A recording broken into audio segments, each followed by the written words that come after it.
Good morning and a very, very happy morning. We are reading 10x is easier than 2x written by Dan Sullivan and Dr. Benjamin Hardy. बहुत ही interesting chapter शुरू करने जा रहे हैं. Who not how FAQs यानी वो question जो हम पूछते हैं कि हम इसको कैसे करें. Who not how को पेज नंबर है 220. पहला क्वेश्चन है कि अगर हमने अब एक टीम बनानी है जिसके अंदर हम ढूंढ रहे हैं वो लोग जिनको ये कह रहा है हु कि सबसे पहले हम किसे अपने टीम में एंटर करें.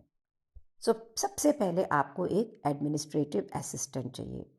एक व्यक्ति हो या एक डिजिटली भी हो सकता है जो आपको बिल्कुल फ्री करे आपके रोज की स्केड्यूलिंग से, ईमेलिंग से, लॉजिस्टिक्स से.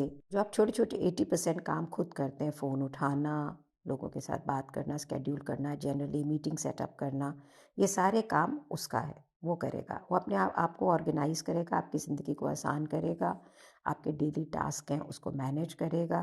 तो आपका टाइम, आपका माइंड इन सब चीज़ों से हट के फोकस होगा आपका जो क्राफ्ट है उस पर. सिमिलरली डैन कहते हैं कि एक एंटरप्रेन्योर को कभी भी अपने आप किसी के सामने नहीं आना चाहिए बिना उसकी टीम के. यह आपको ऐसे ही अपीयर कराता है कि आपका तो बिजनेस वन मैन शो है, आप अकेले सारा कुछ काम कर रहे हो. जिस समय आपके साथ में एक एडमिनिस्ट्रेटिव असिस्टेंट होता है या एग्जीक्यूटिव असिस्टेंट होता है, उस समय यहाँ पे आपको ये प्रोफेशनलिज्म देता है, रिजल्ट देता है, लोगों को आपकी पोजीशनिंग देता है. तो आपके क्लाइंट्स या आपके प्रॉस्पेक्ट्स जो हैं सबसे पहले किसी और कॉन्टैक्ट से मिलें. इस प्रोसेस को आप बिल्कुल सिस्टमाइज़ करें कि आप फर्स्ट कॉन्टैक्ट नहीं होने चाहिए. एक हु जो एफिशिएंट है, एडमिनिस्ट्रेटर देख रहा है आपकी, वो आपको ऑर्गेनाइज करे. यहाँ पे वर्ड यूज़ किया गया स्टेज फॉर यू, यानी आपको प्रेजेंट करें. आप सिर्फ शो करें अपना बेस्ट वर्क परफॉर्म करने के लिए. ये आपको एक बहुत ही अच्छे तरीके से प्रोफेशनली पोजीशन करता है और आप फिर काम भी वो करते हैं जिसके लिए आप बेस्ट सूटेड होते हैं. ये जो आपका असिस्टेंट है ये आपको हेल्प करता है कि आपको अपनी बेस्ट एनर्जी को कहाँ फोकस करना है. फ़िल्टर करता है और फजूल की जितनी भी चीज़ें होती हैं जो आपके माइंड में आती है, आपके अटेंशन को लेती हैं, बिल्कुल उस चीज़ को ख़त्म कर देता है. और आप सिर्फ फोकस करते हैं highest leverage unique ability activities के ऊपर. यानी आपने सिर्फ वो करना है जो आपके बिजनेस को ग्रो कर रहा है. दूसरा क्वेश्चन है, और अगर मुझे डर लग रहा है कि मैं एक बॉस कर रहा हूँ सबको कि अरे मेरा ये करो वो करो, तो ये मुझे थोड़ा अच्छा नहीं लग रहा कि मैं बॉस करूँ.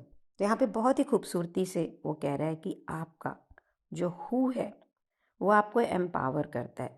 आपका हु जो ये काम करेगा वो ओनरशिप लेता है, और जैसे जैसे आपका एक्सपीरियंस उसके साथ रिलेशनशिप बढ़ती है वो आपको फ्री करता है आपके 20% काम करने के लिए.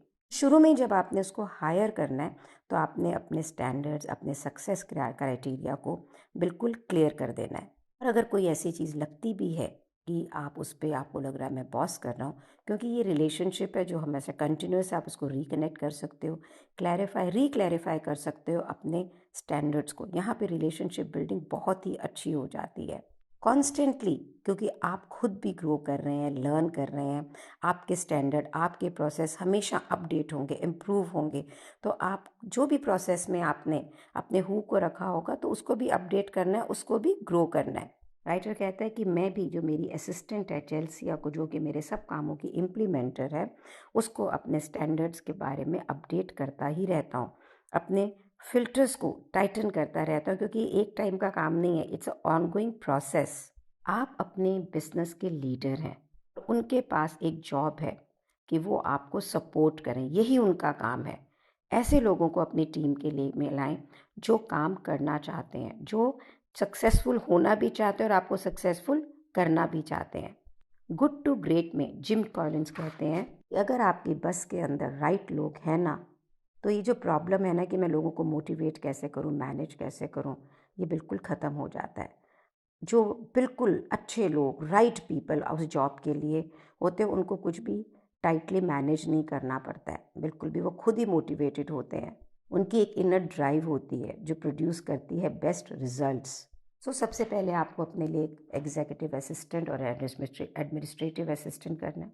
और आपका ये फियर फैक्टर कि उसको ये लगेगा कि आप बॉस करते हैं, वहाँ पे एक रिलेशनशिप बिल्डअप करके हायर करते वक्त बिल्कुल क्लैरिफाई करना है what are your standards. And as you are growing, learning to become a leader, they will also do so. And remember one thing, if you are having a right people on your team, they need not be motivated, there will be inner drive to do the work.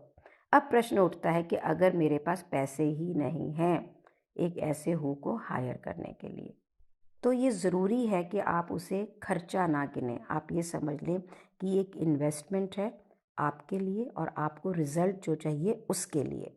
या आप समझ लीजिए कि अगर आपने अपने इस who यानी आपके एग्जीक्यूटिव असिस्टेंट को नहीं रखा तो आपकी एनर्जी 80% काम के अंदर जाएगी, जो सिर्फ 20% रिजल्ट को प्रोड्यूस करेगा।